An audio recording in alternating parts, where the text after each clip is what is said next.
Selamat pagi Sobat SCTD. Assalamualaikum warahmatullahi wabarakatuh. Om Swastiastu, Shalom, Namo Buddhaya, Salam Kebajikan.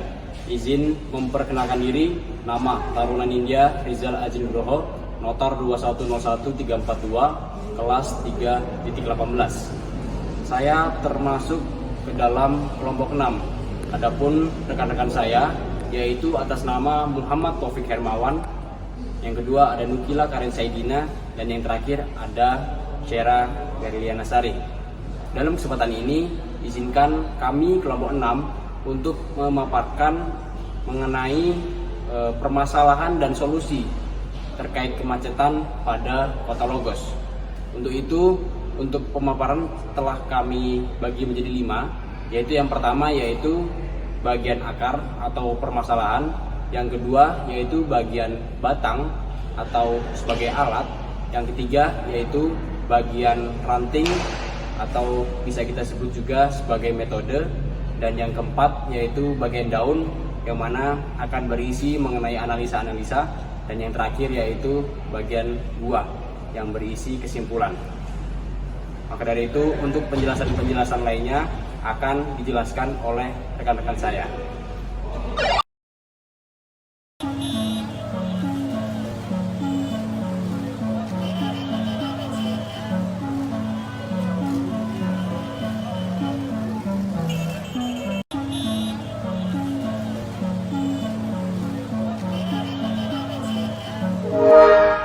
Yang pertama yaitu akar atau permasalahan.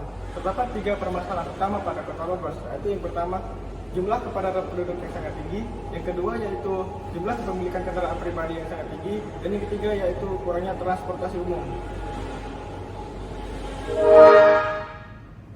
Selanjutnya yaitu batang atau alat. Alat yang dibutuhkan untuk menyelesaikan masalah kemacetan yang terjadi pada Kota Logos yaitu yang pertama yaitu prasarana transportasi kendaraan pribadi, yang kedua yaitu prasarana transportasi umum dan sarana transportasi umum, dan tidak kalah pentingnya juga yaitu kebijakan yang mendukung terjadinya kelancaran transportasi kendaraan pribadi maupun transportasi umum.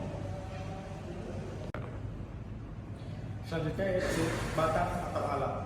Alat yang dibutuhkan untuk menyelesaikan masalah kemacetan yang terjadi pada Kota Logos yaitu yang pertama yaitu prasarana transportasi kendaraan pribadi, yang kedua yaitu prasarana transportasi umum dan sarana transportasi umum, dan tidak kalah pentingnya juga yaitu kebijakan yang mendukung terjadinya kelancaran transportasi kendaraan pribadi maupun transportasi umum.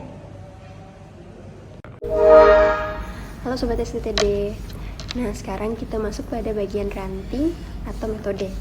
Nah, pada bagian ini disarankan metode-metode untuk masalah transportasi pada cuplikan video sebelumnya. Nah, yang pertama yaitu pembatasan pertumbuhan penduduk dengan memberikan program KB atau keluarga berencana dengan cukup 2 anak saja, mengingat faktor penyebab kemacetan pada Kota Logos yaitu kepadatan penduduk. Nah, selanjutnya yaitu pembangunan angkutan umum yang memadai guna mengurangi penggunaan kendaraan pribadi. Dengan membangun angkutan umum menjadi lebih baik, diharapkan agar masyarakat, para pengguna angkutan pribadi dapat beralih pada angkutan umum. Dengan beralihnya para pengguna angkutan pribadi akan mengurangi tingkat kemacetan, tingkat kecelakaan, dan menguranginya polusi udara. Nah, selanjutnya pembangunan fasilitas penyeberangan untuk memberikan rasa aman terhadap pejalan kaki dan mengurangi kemacetan seperti JPO. Dan yang terakhir yaitu menyusun kebijakan guna mengatur masyarakat dan mengarahkan dalam penggunaan transportasi umum. Sekian dari saya akan memberikan sesi selanjutnya kepada Lisa. Tahap pertama yaitu penggunaan KB dalam pengendalian pertumbuhan penduduk yang ada di Kota Logos.